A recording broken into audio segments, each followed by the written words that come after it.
Halo, selamat datang di podcast Menceritakan Cerita bersama saya, Ruli Reza. Podcast ini berisi pembacaan cerpen, prosa, fragmen dalam novel, dan cerita sehari-hari. Jangan lupa untuk klik follow pada platform podcast kesayangan kamu. Selamat mendengarkan.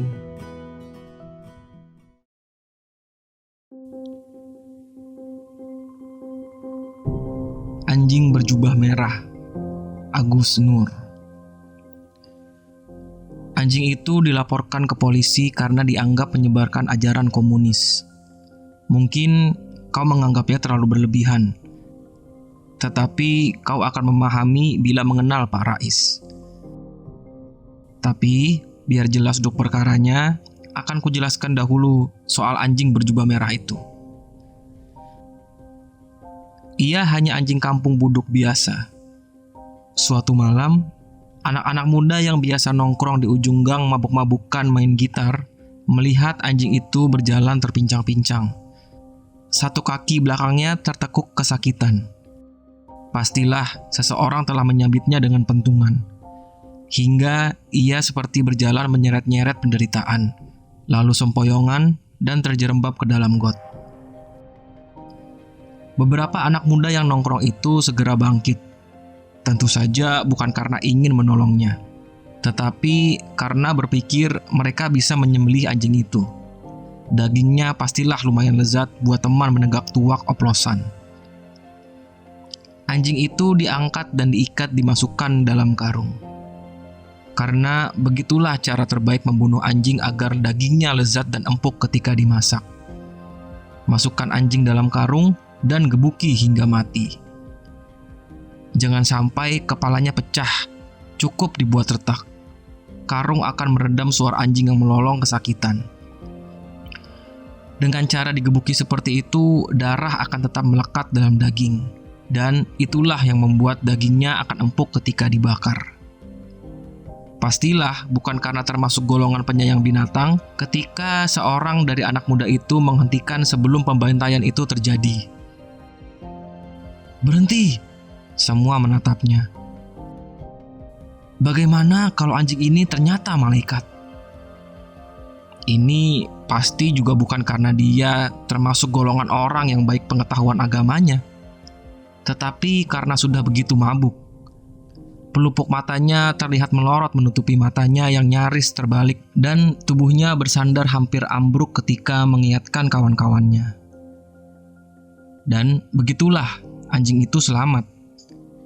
Tapi barangkali juga saat itu memang ada malaikat lewat dan mengetuk kepala anak-anak muda yang mabuk itu, hingga melihat anjing itu seperti juru selamat yang akan membebaskan mereka dari penderitaan hidup.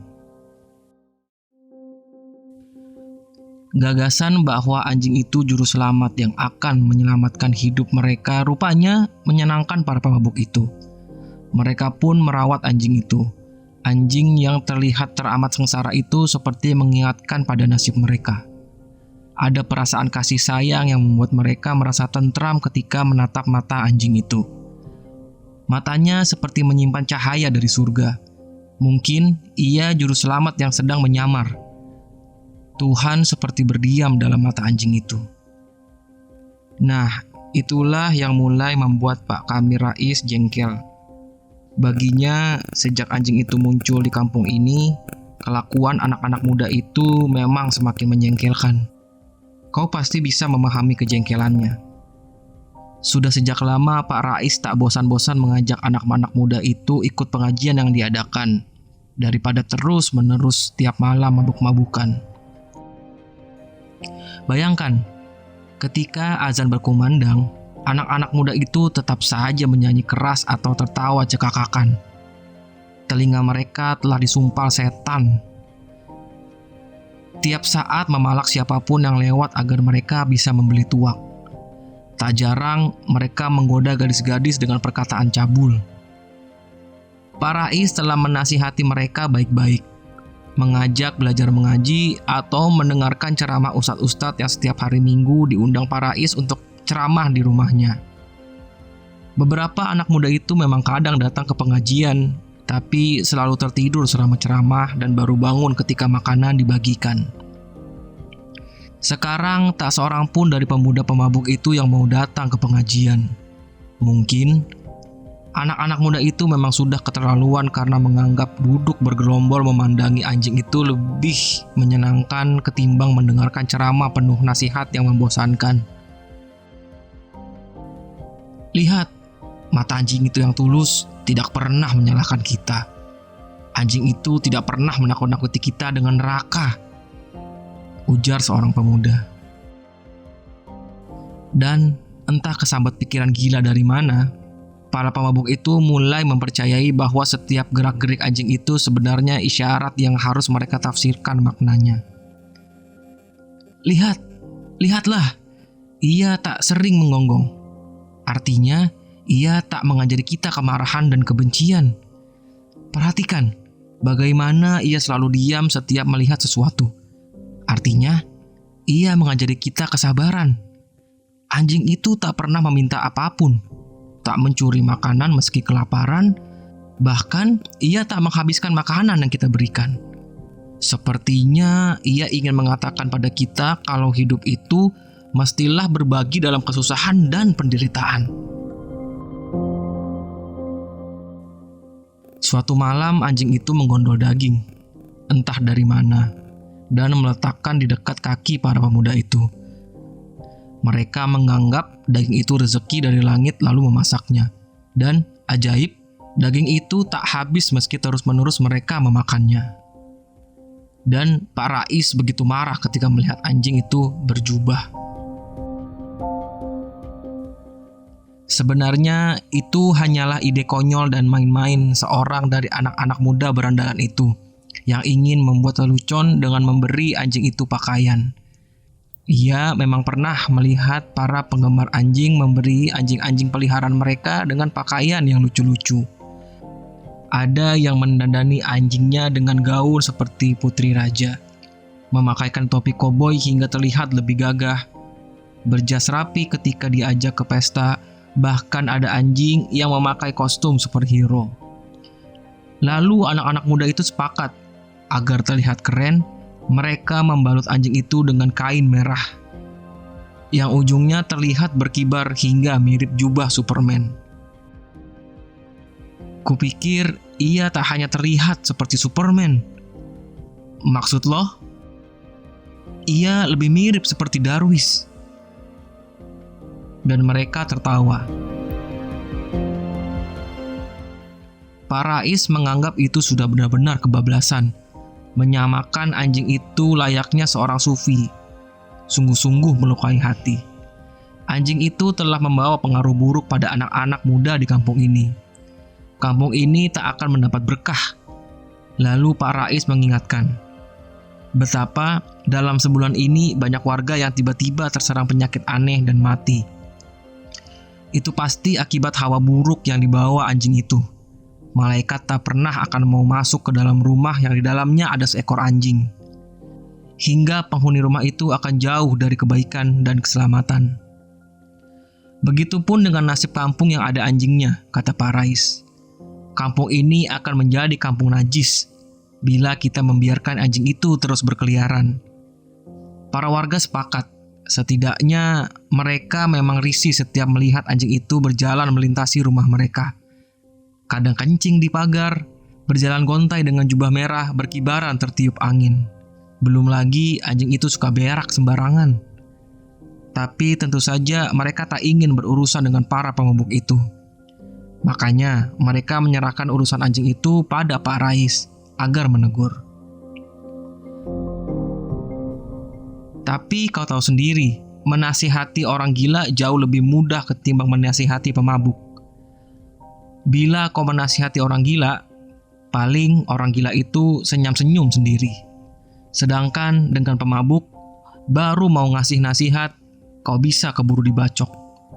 Berkali-kali menegur dan menasihati, Pak Rais tak hanya capek, tapi juga semakin dongkol.